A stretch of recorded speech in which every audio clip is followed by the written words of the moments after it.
We're talking Philadelphia Phillies on today's show. We're looking at some of the higher level prospects who are going to make their debut soon, like Bryson Stott and Logan O'Hoppe. We're also talking some of the infusion of young talent they've had from prep pitchers in the last few years. Stay tuned.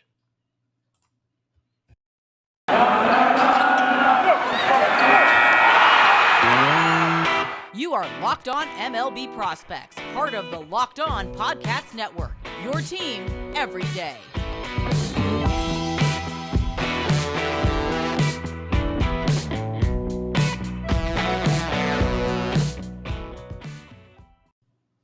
Yes, welcome on into Locked On MLB Prospects, your home for all things minor league baseball. I'm your host, Lindsey Crosby, baseball writer for Sports Illustrated. Thank you for making us your first listen every single day. And had a great conversation with Connor Thomas of Locked On Phillies. Wanted to bring in the experts, so we sat down and just talked all about this farm system. They're not rated very high, but there's talent. It's a crossover. Lindsey Crosby from Locked On MLB Prospects, Connor Thomas, Locked On Phillies. We're talking the Phillies farm system. And Connor, what are your thoughts about where the system is? Are Phillies fans excited about what's in there? Are you disappointed? What are you kind of thinking about when it comes to the farm system? Yeah, it's not really a great time to be a fan of the Phillies farm system. They don't have all that much in the tank from the fans' perspective. There are some younger guys that I know we're going to get into today that have some promise. Some of the recent high draft picks they've had, the Mick Abels, the Painters, the guys that they're going to see eventually at the major league level. But right now, like the up and coming, hey, we're going to see this guy get called up this year. I mean, you cover the farm system, and fans who follow the team know the Phillies don't have a lot in the tank. And part of that is because Matt Klentak didn't really do a great job of it in his time. And Dave Dombrowski has only had a year and change. He just reorged the entire front office system this past offseason as soon as the season ended in 2021. So it's going to take some time for him to take effect. It's kind of in the waiting game to see what Dombrowski can do. And we're left with the scraps of what Matt Klentak gave us, which is not all that much. Yeah, when I was looking over this whole thing and getting ready for our episode, I was like, okay, who's going to be able to help Philly in 2022? And I'm like, okay, this is a little bit of a struggle.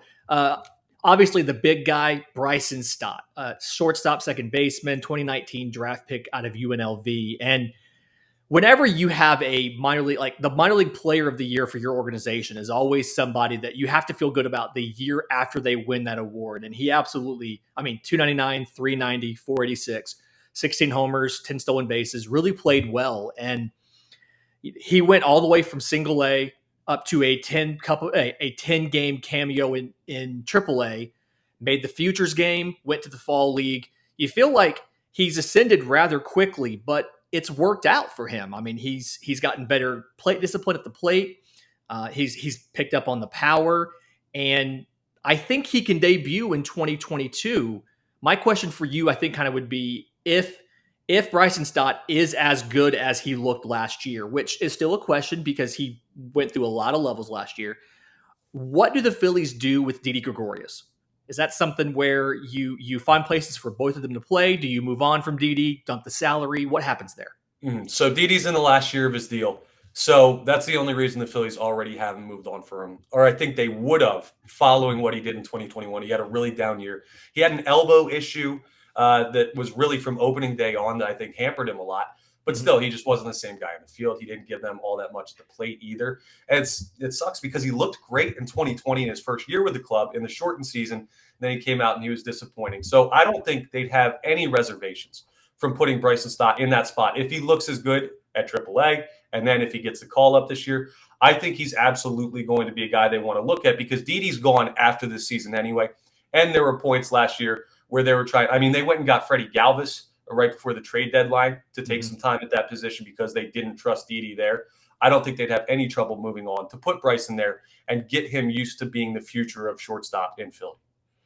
Yeah, and he's a guy that defensively should be able to stick at shortstop. I mean, he played second and third at the alternate site. We've seen him do some of each, but he has the range, he has the arm, he has the instincts to stick it short. And so I actually like the short-term pairing of him and Freddie Galvis as far as short and second, turning double plays and letting the veteran mentor the young guy. It kind of reminds me of when the Braves had Dansby Swanson and Ozzie Albies, Mhm. and Brandon Phillips was playing second for Atlanta, and they were using Brandon Phillips' veteran presence to kind of mentor the younger guys into those roles. Yeah, So not a bad little guy to learn from, huh?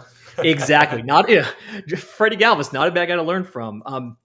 And then looking at some of the other players who might be able to impact the big league team this year, catcher Logan O'Hoppe. We talked catchers all yesterday on Locked On Farm, and 2018 23rd round pick out of high school. You don't see a lot of high school catchers being drafted anymore, but he's loved within the organization. Just, I mean, the work ethic, the dedication, the makeup really has the intangibles. And then we saw him make it to AAA last year, went to the Arizona Fall League, but also looked good. 270, 331, 458, 17 home runs in about 100 games. And I think he's a better defensive catcher than an offensive catcher, but he looks really good. And I think that once he can get some offensive tweaks in 2022, just working to cut down the swing and miss and everything in his profile, he should be able to debut. And if he does, what do you do with him and JT Realmuto? Because one of the big things we talk about with catchers is they need reps. They need to catch every, like 4 days, 5 days a week. And so you've got a great catcher in Realmuto. You have Logan O'Hoppe. How do you find the playing time for both? So there's kind of a Rubik's Cube going on with the Phillies that was unleashed with the universal DH decision that the MLB is making. So now that you have the DH, the Phillies have a couple guys that could slot in there really well. The two that seem to make the most sense are Rhys Hoskins and Alec Boehm, who are both terrible defensively last year. Right. And the Phillies have been waiting for this day so they can get one of those guys out of the field, stop butchering ground balls. But JT's another guy that he's great offensively as a catcher. And they've got him on a longer-term deal after the contract that he signed last season. So if you get to that point where you want to call up O'Hoppe, you can put JT in that DH role more often. Now, it's probably going to mean that you have to play a guy at first and a guy at third. That's going to be a downgrade defensively compared to what they would be if you put them in the designated hitter role and got a better defensive option. But I think the Phillies would be welcome to put JT in that DH role. Not daily, obviously, you need him behind the plate. But if Logan O'Hoppe wants to come up and he's a good defensive replacement, and you could put him in the 9 hole and let JT still bat in the cleanup or the 5 hole and play that DH role, I think that would be a great move by the Phillies to get him some reps at the position. And my thought when it comes to that as well is Brad Miller. I know he's a free agent, but Brad Miller seems to be a guy that does really well against righties and then just can't hit a lefty to save his life. But I feel like every time he's hitting tanks. And so I can see a lineup where you're facing a righty. You've got Brad Miller in there, either at DH or first base. I think Realmuto played like 3 games at first base last year, but yeah, Realmuto could DH. Brian Miller could play first, and then you could have Hop in there as well, and just O'Hoppe, and just try to find a way to get all those guys in. But again, he is a free agent and right now. We can't do anything with those guys, so it's kind of one of those questions. Okay, another guy who I think could compete, and a listener actually asked me to ask you about this guy. So outfielder Matt Vierling, 5th round pick out of 2018 from Notre Dame, came up to the big league level during the wild card chase, and a lot of swing and miss in his game, but crushed some balls. I mean, some hard hit percentage of like 53%, some good exit velos, 115, 116, things like that. And seems like he's a very, very good athlete and can play a decent defense. Is he a legitimate candidate for an outfield spot this year? It depends. Like the tough thing with the outfield spot, the Phillies lost Odubel Herrera in center. They lost Andrew McCutchen in left. Neither of those guys are going to be back regardless of what happens with free agency. So you've got to fill those 2 spots. And if the Phillies want to go out and spend and actually throw money and they look at their roster and say, hey, we've got the reigning NL MVP in Bryce Harper. Hey, we have the reigning runner-up in the Cy Young race in Zach Wheeler. Maybe we go throw money at Nick Castellanos and we fill one of those outfield spots. It really depends if they throw big money at a big-name free agent. If not, I could see him absolutely playing the corner outfield spot out there and left. I could see them, and the Phillies had a bit of a rotating door in outfield, switching positions a lot with what was going on with their center field position last year. He's athletic. He can play around. I also think he has a little bit of ability at first base if Rhys Hoskins really falls apart defensively. It's something I believe he played a couple games at first last year when he came up. And I think if that becomes an issue again, Rhys Hoskins' defense, that is, and he becomes the universal DH, day in and day out, that could be another spot where Vierling gets some time with a major league club. So might start at AAA, but probably feels like he has a pretty good chance to make an impact in Philadelphia next year, provided that the team doesn't go out and spend a bunch of money. I think that's a pretty good synopsis of offensively, he's there as long as he can not strike out so much, but we just have to find a spot for him. Yeah, and the Phillies lineup is good enough that some of these young guys, the Bryson Stott, the Vierling, like they can come up and they can be protected by having a lineup that includes Rhys Hoskins, Bryce Harper, JT Realmuto, Gene Segura, who batted 300 last year. Like these guys can cover up for these younger guys and get them a better opportunity, especially now that you don't have a pitcher spot to worry about. Today's episode is brought to you by our friends at Built Bar. You guys have heard me talk about Built Bar. It is the only protein bar that tastes like a candy bar, and it's probably better than a candy bar. All Built Bars are covered 100% real chocolate. They're tasty. They're delicious. They're filling. They usually have about 17 grams of protein and only 130 calories. And then if you're not necessarily into the protein bars, they have all kind of other products you can try. The puffs, protein-infused marshmallows. They have broth. They have gummies. They have a lot of different protein delivery methods. But the whole point is it's good for you. All of the foods, the bars, the puffs, all that, 100% real chocolate. And the flavors are great. When it comes to the bars, peanut butter brownie is my favorite. They have cookies and cream. Which is white chocolate, actually. Coconut almond, mint brownie. My wife just ate a cherry barcia the other day. She just keeps them stashed in her purse if she gets hungry at work. So it's great. So go to Built.com, check out the list of all of the flavors, check out the recurring stuff, check out the occasional limited time flavors. You can sign up for their mailing list. They'll actually tell you when those are changing. But while you're there, while you're at Built.com, use promo code LOCKED15 to get 15% off your order. That's promo code LOCKED15 at Built.com. All right, so talk some of the high-level guys that are going to impact the team this year, but there's a lot of guys in the lower levels of the minors that have talent, and it's a ton of pitchers. And so this is where a big part of the Baseball America love of the organization and some of the prospect groups comes from. And it all starts with Mick Abel.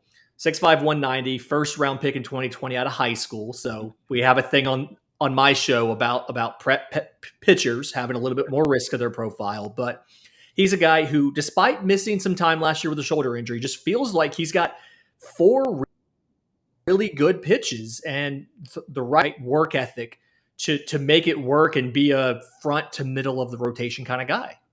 Yeah, I love the stuff from Mick Abel. And the Phillies, like being a Phillies fan, you want an arm to come up through the system so bad. Really, the only one that's worked out to any degree at the major league level since, I don't know, Cole Hamels is Aaron Nola. And last year he had a bit of a regression year. Like it's really rare over the past couple years to see one of these power arms get drafted high, come up through the system, and actually make an impact at the major league level. And it looks like that's going to be Mick Abel. I mean, everything I'm seeing from him is great. The shoulder thing, it doesn't really concern me all that much because the Phillies have a track record of being overly cautious with their minor league arms. They take so long to get these guys. You saw it with Spencer Howard when he was with the team before he got moved to Texas at last year's trade deadline. They refused to throw the guy more than like 2 or 3 innings, which I thought was crazy. But long story short, I think they'll be able to protect his arm. I think Mick Abel will be able to stay healthy, and I love the stuff seeing from him as a top end of the rotation guy in the future. Yeah, and talking about the shoulder injury, he made it to instructs this fall. So, I mean, it's something where, like you said, they're being cautious. He is fine. And all the reports are the fastball still mid to upper 90s. It can hit 99. It's got a ton of spin to it. And that's kind of the thing I've noticed for him is just tons of spin to everything. His slider was, before the draft, considered one of the best breaking pitch in that prep class. And it is as true as advertised. And the thing that I love when I watch Mick Abel is the slider especially, but the changeup as well too. They tunnel really well off the fastball. And so even if they weren't plus pitches, you still can disguise them better because they're coming off of such a good fastball, but they're also great pitches in and of themselves. And so guy to be excited about, guy to really look forward to. And I'm curious to see what level they put him in this year and how he looks as he gets more of a look at professional pitching. But then Andrew Painter. So 2021 first round pick, another prep pitcher, young, 6'7", 215. He's a big boy. Huge. Yeah. But I see him another one of those future number 2, number 3 kind of guys. Same thing, 4 pitches that are 50 grade or higher. And I mean, whether it's the fastball, the changeup, the slider, a curve that he is average but can be much better and can kind of flash that. Another guy, power pitcher. You want to see him develop a little bit physically, but feels like he can be an impact arm. Just get him in full season ball this year. Get him on a good nutrition plan, good physical development plan, and give it a couple of years, and I think you're going to have a good kid here. Yeah, you've already got the power, and it's funny to say, like, he's got to mature physically, being a 6'7". Like, he's already a huge dude, but with that frame, he's going to be incredible. And it's so cool because what the Phillies did with these two guys, with Painter and Abel, is it's weird to say again because Andrew Painter is bigger than Mick Abel, but he's like Mick Abel-like. They saw what Abel was doing as a prep right-handed pitcher in the system already, and they felt comfortable to go out and basically do it again and try and repeat it with Andrew Painter. Obviously, less of a sample size so far, but the bigger size, the velocity, the power, the plus pitches you were talking about. I love what I've seen from the kid so far in the minimal time that we have, and he's a guy that if he continues on the same path, like this is what you need to rebuild a farm system. You don't need just a Mick Abel. You need a Mick Abel and then 2 more guys behind him that are going to be part of that rotation that you can actually fill it out in the future when it comes to the 2025, 26, whenever these guys end up actually up. So I'm excited to see how he develops this year too. Yeah, and the thing about Painter that I love more than anything is he is unafraid to throw that changeup to any batter in any count, no matter what. And that kind of just pure confidence in your stuff and in off-speed stuff, not even necessarily the fastball, is great. I mean, the fastball touches 98, and then he can throw that change at like a high 80s. You get a good spread in the difference there. Mm-hmm. But just the confidence to do that absolutely blows my mind. And I just love to see it. And when and then it's not all pitchers at that kind of those lower levels. Outfielder Johan Rojas, 2018 IFA from the Dominican, and had a great 2021. I mean, just absolutely killed it. I think he batted like 262, 330, 417, 34 stolen bases and 381 at-bats. And so the projection on him has changed a bit where they're looking at him now. His projection's like an everyday center fielder with some all-star upside. Yeah. And I think the big thing here is defensively, we knew he was one of the better athletes in the system. Like him and Yosar Garcia were kind of right there neck and neck for it. But offensively, he got a lot better at the plate. And just specifically, like not recognizing the spin, recognizing off-speed stuff, and then not having as much swing and miss. And so he's a guy where obviously not going to help this year. You have outfield questions, but those IFAs, you look at 6 years, you expect them to be up. He's a guy in a few years that can definitely step in next to the back half of Bryce Harper's contract and hold down center field for you. Yeah, for sure. And that's what I was doing right before I jumped on here today. I went and checked out some video of him because I haven't seen that much of him. And your assessment's absolutely right. Like he's twitchy fast. His athleticism jumps off the screen. Even just like watching him leg out a couple singles, everything like that, trying to beat out ground ball. You could just tell the dude was built to be an athlete. I love that defensively. He's got to progress. And for me, just the little bit of clips I saw kind of echo what you were talking about, of cutting down on the swing and misses, tracking the ball better, picking up off speed. You could tell that he was really, really working hard in the at-bats that I was watching, him trying to track the ball into the mitt, and he wasn't reading it as well as you'd like to see a player at the major league level. But the offense, it comes. It takes some time for guys, but athletes like that will always be able to play the defensive position just because of their speed. And the 34 stolen bases, man, the Phillies need some speed like that at the top of the lineup. They love to run, like Bryce Harper loves to do it. They're a team that likes to be aggressive. I would love to see a guy like that make a debut at some point in the hopefully nearer than later future. Yeah, I mean, it's something where the power is coming, and those super athletic guys right now, you have to be a little more patient with them because they lost the 2020 season. And so many of those younger prospects, they're the ones who they have the physical talents. They have to learn the mental side. And when you lose a year of live game action, it takes at least that amount of time to catch back up. So I expect him probably to get a decently aggressive assignment this year. I expect him to do pretty well from what I've seen. And if that's the case, I mean, he's going to be able to impact sooner rather than later. Now, And let me then, ask you real quick before we move yeah, on. A comp for him. Would it be fair? Is he in the Byron Buxton type of frame of an outfielder? Yeah, I know that's lofty, but is right. that the type of comp that you could see potentially an upside, or is there a better one in your mind? So athletically, the way he plays defense, absolutely that kind of Byron Buxton speed, good bat speed, barrel of mistake kind of guy. The Okay, power isn't there like Buxton has. And again, gotcha.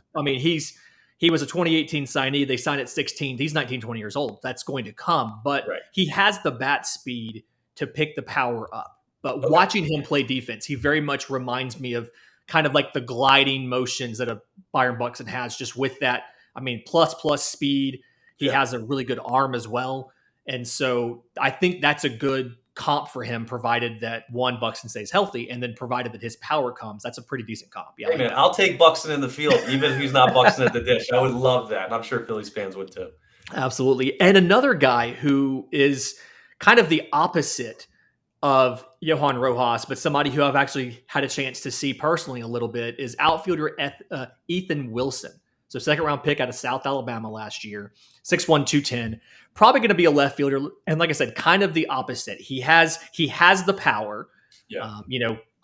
quality at bats plus power to all fields, but doesn't run very well, doesn't throw very well. So he's probably going to be like a left fielder, DH kind of guy, but someone who has the ceiling of a 30 home run guy in the major leagues. And just the question here is, can he get everything else to the level where he can contribute at a big league level? Because right now, like I said, doesn't run well, doesn't throw well, but can hit absolute tanks. And that's always a skill you can use at the major league level.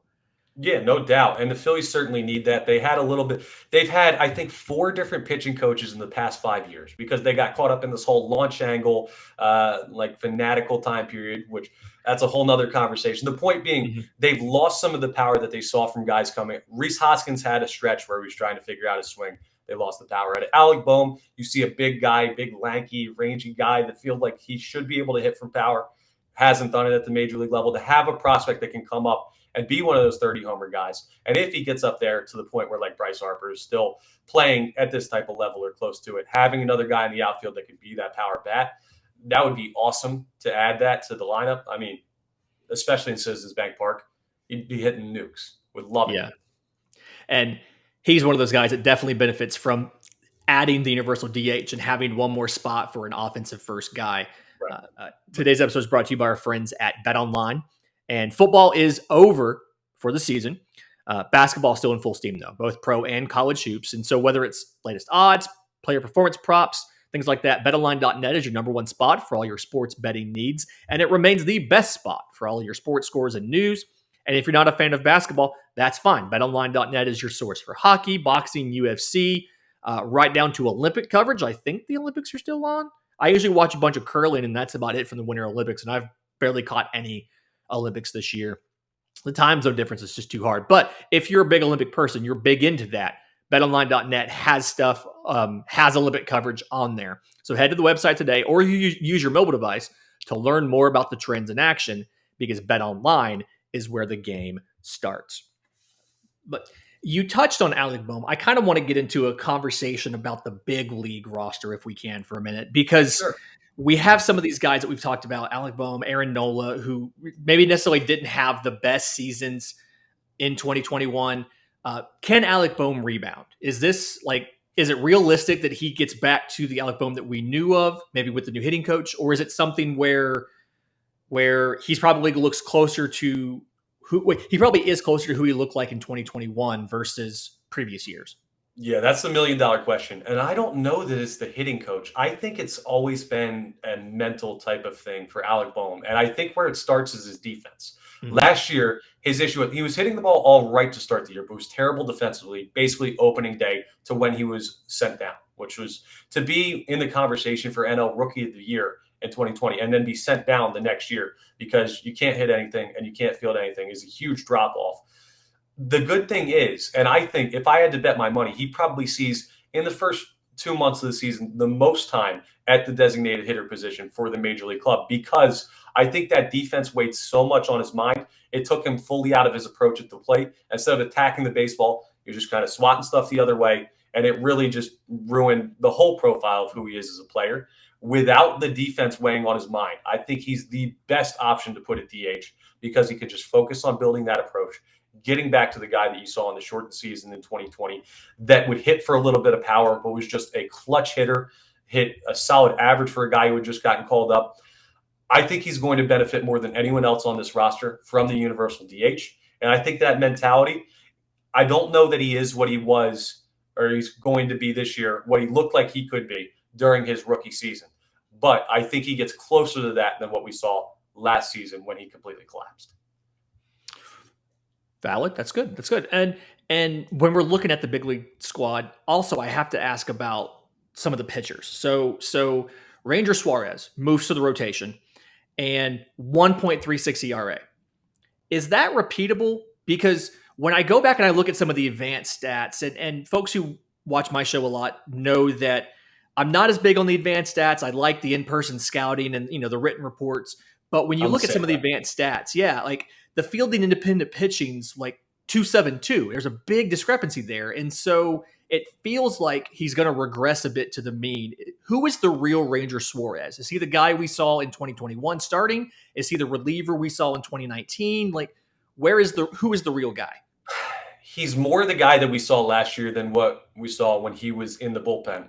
But He's not a surprise anymore. You see it all the time. These guys can come on. And for him, it wasn't his first foray in the major leagues, but it was his first extended time getting the starting rotation time last year. Now that you see that, when teams look at the scouting report and they see Ranger Suarez this year, it isn't the fourth or fifth arm in the rotation. It's going to be a guy that they saw be elite at points in 2021. So I think the focus on him, he'll have the natural regression. But the upside, I'm higher than most on the Phillies rotation. You look at some of the other guys that are going to share time in that rotation with him. Aaron Nola, Zach Wheeler, who we talked about being the runner-up for the NL Cy Young. Zach Eflin, who still has good stuff for a 3 and has potential to be better than that. Kyle Gibson, who's better than a 3, I think, and is going to slot into that spot because Aaron Nola is so good. Zach Wheeler is so good. All those guys, and then you have Ranger Suarez as well. I don't think it'll be as big of a regression as the numbers might show because he's going to be covered up by some other really good arms. He's still probably going to be the number 4 arm out of that rotation, I would guess, 3 or 4. But having those two guys at the top, not being forced into being an ace on the staff or a number 1 on a staff or even a 2, I think saves him a little bit from the regression that you might feel is coming.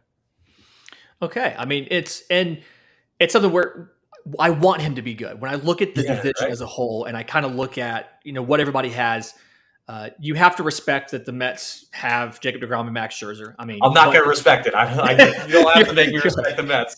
No. But, and then like the Braves have the big 3 of Fried and Anderson and Morton.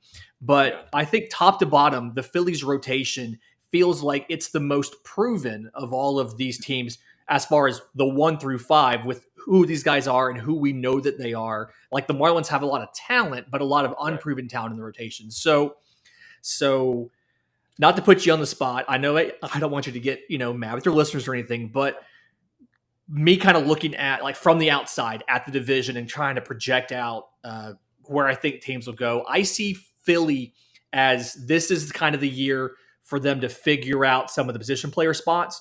And then next year's the year they make the big run. I kind of had them at 3rd in the division behind Atlanta and the Mets, although it's really hard to assume the Mets aren't going to Mets it up in August and September. I mean, it's really hard to be like, the Mets are not going to screw it up somehow. Because we were in the same spot last year, right? Yeah, like the Mets were leading the division until July, and then they just forgot how to play baseball. Yeah. And I think the reason, though, that I have them 3rd is when I look at the farm system, and that's my focus in the way I see things. It reminds me a lot of like the Angels system. Like there's some great talent and some weak spot on the roster, not a ton of help coming from the farm this year. And then it feels like ownership spends money, like big money in short bursts.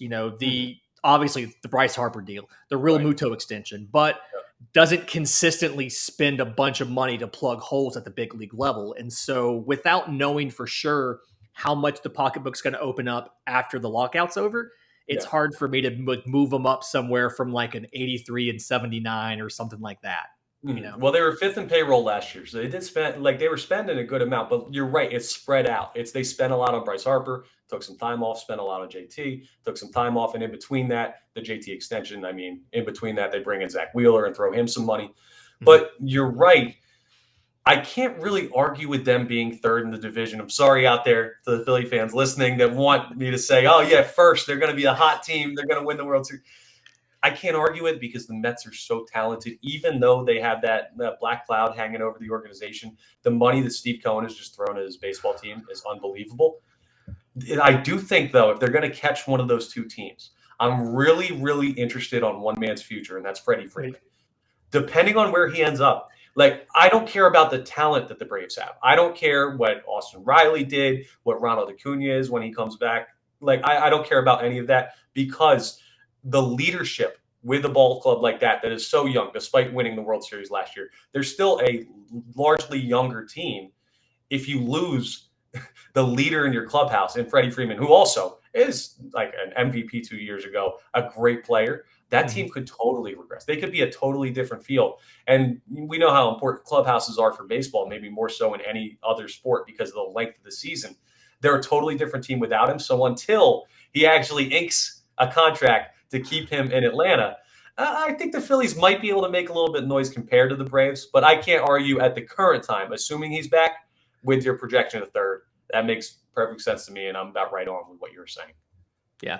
All right. So for folks who are listening to my show who want more information on the Phillies and to follow you, how can they do that? So you can follow us on Twitter at LO_Phillies. That's the account for Locked On Phillies. You can subscribe to us on YouTube, Locked On Phillies. You'll be able to see this video there. You can find my personal account on Twitter at ConnorThomas975, which you see on the bottom of the nice screen here in our little lower third graphic that you beautifully set up for us, Lindsay. And that's all the information you can need day in and day out on the Phillies. You can find it those three accounts. And I am on Twitter at Crosby Baseball. My show is on Twitter at Locked On Farm. And you can find us on YouTube or wherever you get your podcast, Locked On MLB Prospects. Connor, had a great time, man. Thanks a lot. It was a lot of fun. Appreciate you having me, Lindsay.